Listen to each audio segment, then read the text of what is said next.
Sekalian kita belajar firman Tuhan dalam kitab Efesus pasal 4 ayat 17 sampai ayat yang ke-24. Saya mau mengajak jemaat sekalian kita bacakan firman Tuhan ini secara responsoria. Kaum laki-laki bersama-sama dengan saya membacakan ayat-ayat yang ganjil, kemudian kaum perempuan bacakan ayat-ayat yang genap. Kalau jemaat Tuhan sudah menemukan Efesus pasal 4 ayat 17 sampai ayat yang ke-24, silakan katakan amin. Judul dari firman Tuhan ini manusia baru. Ayat 17, kalau laki-laki bacakan bersama dengan saya. 1, 2, 3. Sebab itu kukatakan dan kutegaskan ini kepadamu di dalam Tuhan, jangan hidup lagi sama seperti orang-orang yang tidak mengenal Allah dengan pikirannya yang sia-sia.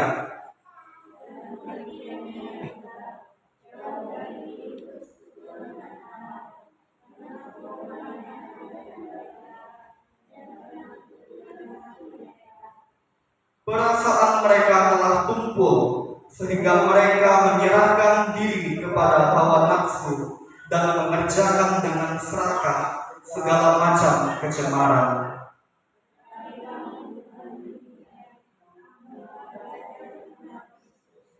Karena kamu telah mendengar tentang Dia dan menerima pengajaran di dalam Dia menurut kebenaran yang nyata dalam Yesus.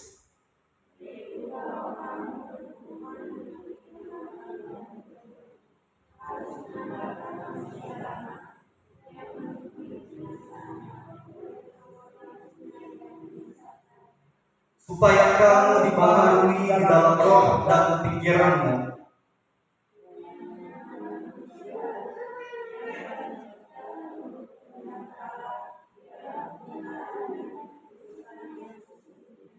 Amin. Kebenaran firman Tuhan. Terima kasih untuk kerjasamanya Bapak Ibu sekalian yang dikatakan berbahagia oleh firman Tuhan adalah setiap kita yang mau mendengar firman Tuhan dan mau melakukan firman Tuhan itu dalam kehidupan kita hari lepas hari. Dari kebenaran firman Tuhan ini saya beri tema untuk kita renungkan bersama-sama, yaitu pengikut Kristus yang tampil beda. Pengikut Kristus yang tampil beda. Bapak Ibu Saudara, pengikut Kristus itu sudah pasti adalah orang-orang yang percaya kepada Tuhan Yesus, yang sudah dibaptis, yang sungguh-sungguh sudah buka hatinya untuk percaya menerima Tuhan Yesus sebagai Tuhan dan Juru Selamatnya secara pribadi, dan dia benar-benar secara totalitas dengan sepenuhnya menyerahkan kehidupannya kepada Tuhan, dan dia bersedia untuk mau mematuhi perintah Tuhan, yaitu adalah pengikut Kristus atau pengikut Tuhan Yesus yang sejati. Tentunya Bapak Ibu Saudara, sebagai pengikut Tuhan Yesus, kita sama-sama perlu memahami bahwa kita tidak boleh sama seperti orang-orang di luar sana yang tidak mengenal Kristus atau yang alainya percaya kepada Tuhan Yesus. Bapak Ibu Saudara, nasihat Paulus kepada jemaat di Efesus pada waktu itu adalah supaya jemaat di Efesus pada waktu itu tidak mengikuti gaya hidup karakter manusia duniawi yang tidak percaya kepada Tuhan Yesus, yang tidak mau menerima kebenaran firman Tuhan, yang tidak mau hidup menurut kehendak Tuhan. Paulus ingin agar jemaat di Efesus pada waktu itu agar mereka menjadi pengikut Tuhan Yesus yang berbeda dengan orang-orang duniawi yang ada di sekitar mereka pada waktu itu, yang menunjukkan karakter hidup yang sesuai kehendak Tuhan Yesus, yang pastinya karakternya baik, karakternya yang memuliakan Tuhan dan menjadi berkat bagi sesamanya. Bapak Ibu Saudara, seperti apakah yang Tuhan kehendaki dari Bapak Ibu Saudara dan saya supaya kita menjadi pengikut Tuhan Yesus atau pengikut Kristus yang tampil beda, yang tidak seperti orang-orang dunia yang menolak Tuhan Yesus, yang alainya atau tidak mau menerima kebenaran firman Tuhan, yang tidak mau percaya kepada Tuhan Yesus. Silakan Ocha tampilkan poin yang pertama, yaitu tidak hidup seperti orang-orang yang tidak mengenal Allah. Itu saya simpulkan dari ayat 17 sampai ayat yang ke-19. Kalau Bapak Ibu Saudara simak di dalam ayat 17 sampai ayat yang ke-19 memberitahukan tentang seperti apakah orang-orang yang tidak mengenal Allah. Orang-orang yang tidak mengenal Allah adalah orang-orang yang pengertiannya, pikirannya gelap, dikuasai oleh keinginan hawa nafsu manusiawi untuk memuaskan kepentingan dirinya sendiri. Hidup hanyalah untuk sesuka hatinya, bahkan dia tidak peduli dengan hal-hal kebenaran. Ya, orang ini seperti itu yang katakan tidak mengenal Allah, hidup dalam keserakahan. Mereka adalah orang-orang yang degil hati, yang bebal, yang tidak mau percaya pada Tuhan Yesus, yang tidak mau menerima Tuhan Yesus sebagai Tuhan dan Juru Selamatnya. Karena apa? Karena mereka bebal, keras hati, Bapak Ibu Saudara. Dan tidaklah heran kalau orang-orang seperti itu melakukan hal-hal yang jahat, kehidupannya tidak beres, bahkan menjadi batu sandungan bagi orang-orang yang ada di sekelilingnya. Orang-orang yang tidak mengenal Allah. Dan kita sebagai pengikut Tuhan Yesus, janganlah kita hidup seperti orang-orang yang tidak mengenal Allah. Ya Bapak Ibu Saudara, orang-orang yang tidak mengenal Allah juga adalah orang-orang yang hidup duniawi. Yang penting mereka bisa melakukan hal-hal yang menguntungkan kepentingan pribadi mereka, sekalipun hal-hal itu adalah hal-hal yang salah, hal-hal yang jahat. Bapak Ibu Saudara, jangan sampai kita menjadi pengikut Tuhan Yesus yang ingin mendapatkan segala sesuatu yang kita harapkan dengan cara yang salah. Bahkan itu adalah cara atau tindakan yang menyimpang dari kebenaran firman Tuhan, seperti yang dilakukan oleh orang-orang yang tidak mengenal Allah. Janganlah kita menuruti gaya hidup manusia duniawi yang salah di mata Tuhan, yang jahat di mata Tuhan. Bapak Ibu Saudara, ada sekarang ini sedang terkenal yang namanya judi online. Ya, Bapak Ibu pasti tahu, pasti tidak asing dengan yang namanya judi. Ya. Apakah judi itu sesuatu yang benar atau sesuatu yang salah, Bapak Ibu Saudara? Judi itu adalah sesuatu yang salah. Ya. Bukanlah hal yang halal, berarti itu salah. Kalau tidak halal, ya. Bapak Ibu Saudara, banyak sekali gaya hidup orang-orang yang tidak mengenal Allah yang saya katakan tadi, yang penting untuk keuntungan pribadi sekalipun caranya salah. Ya, itulah gaya hidup orang-orang yang tidak mengenal Allah. Jangan sampai kita juga demikian, Bapak Ibu Saudara. Banyak sekali yang dilakukan oleh orang-orang duniawi hanyalah untuk menuruti keinginan manusiawinya atau keinginan dagingnya. Yang penting terpuaskan hasrat kedagingan manusiawinya. Ada yang hidup dalam pesta pora, minum mabuk, mencuri, dan segala macam hal-hal jahat yang bisa kita temukan dalam kehidupan sosial yang ada di sekitar kita. Jangan kita demikian, Bapak Ibu. Jangan kita tiru ya Bapak Ibu. Jangan kita contoh, tidak baik. Karena itu menyimpang dari kebenaran firman Tuhan. Tidak sampai poin yang pertama, silakan Ocha tampilkan poin yang kedua, yaitu kita sebagai pengikut Tuhan Yesus yang tampil beda, kita perlu melepaskan karakter manusia lama yang buruk. Itu saya simpulkan dari ayat 20 sampai ayat yang ke-22. Marilah kita lebih banyak koreksi diri kita sendiri, Bapak Ibu. Ya. Marilah kita belajar untuk menasehati diri kita sendiri. Kalau ada yang salah pada diri kita, yang menjadi kebiasaan buruk, yang salah di mata Tuhan, yang merugikan keluarga kita, yang merugikan pasangan kita, yang merugikan orang-orang terdekat kita, apalagi itu adalah kebiasaan buruk di masa lalu, sampai sekarang kalau masih ada pada diri kita, Mari kita lepaskan Bapak Ibu, lepaskan karakter manusia lama yang buruk itu. Kebiasaan buruk harus kita lepaskan. Memang kita tidak bisa dengan kekuatan kita sendiri Bapak Ibu, makanya kita perlu Tuhan.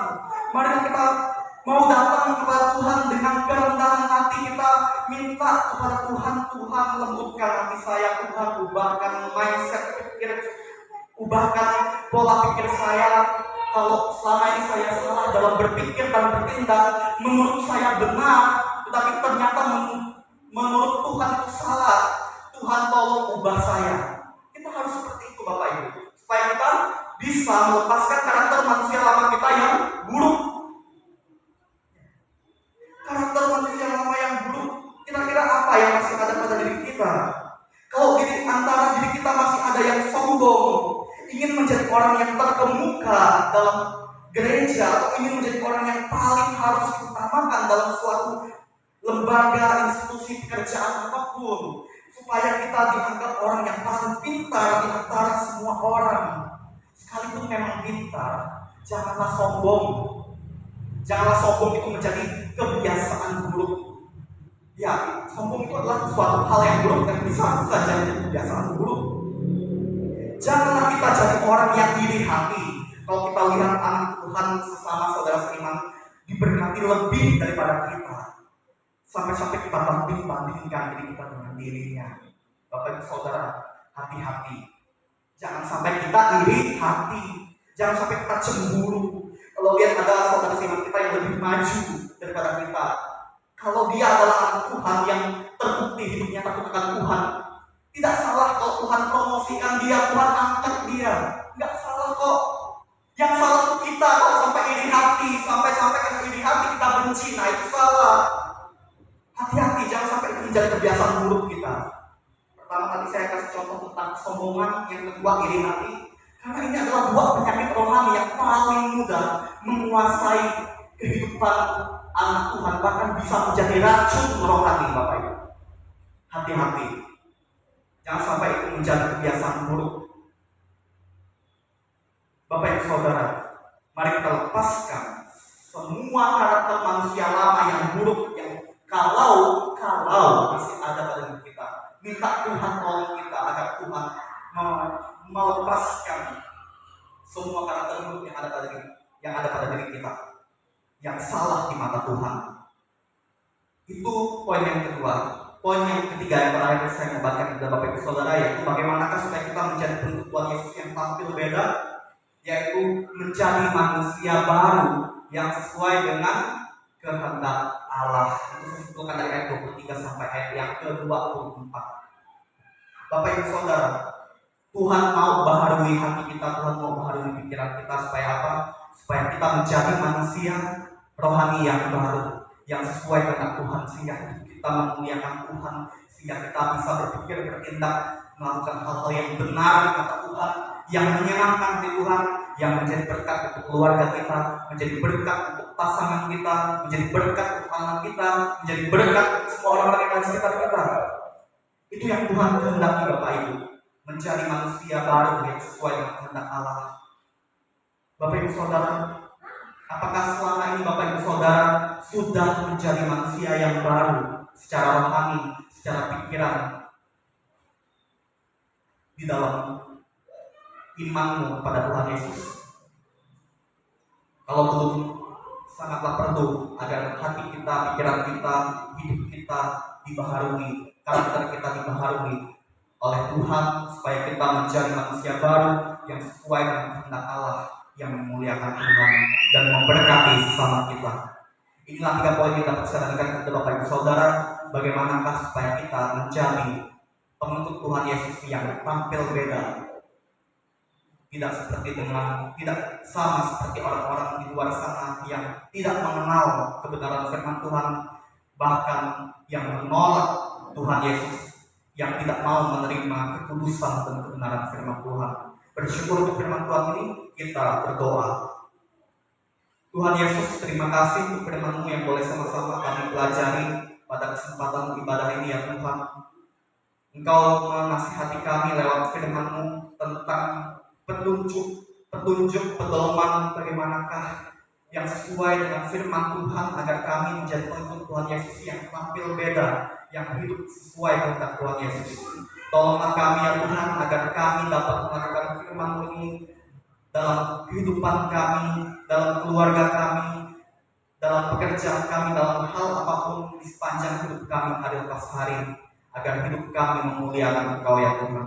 Terima kasih Tuhan Yesus, inilah doa kami kepadamu dalam nama Tuhan Yesus. Kami mengucap syukur untuk firman-Mu. Haleluya. Amin. Kepada saya mengajak jemaat Tuhan untuk berdiri. Mari kita bersama-sama mengucapkan pengakuan iman rasuli kita kepada Tuhan Yesus sebagai umat yang percaya kepada Tuhan Yesus. Pengakuan iman rasuli kita ucapkan bersama-sama. 1, 2, 3. Aku percaya kepada Allah, Bapa yang Maha Kuasa,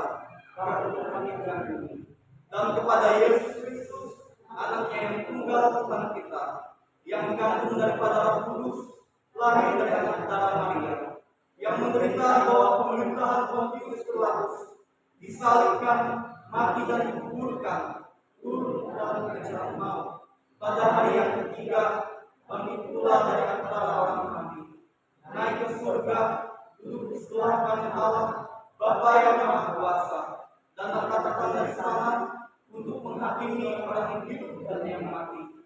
Aku percaya kepada Roh Kudus, gereja yang kudus dan am, persekutuan orang kudus, pengampunan dosa, kebangkitan dari dan hidup yang kekal. Amin. Jemaat Tuhan kita selalu kembali. Kita silakan.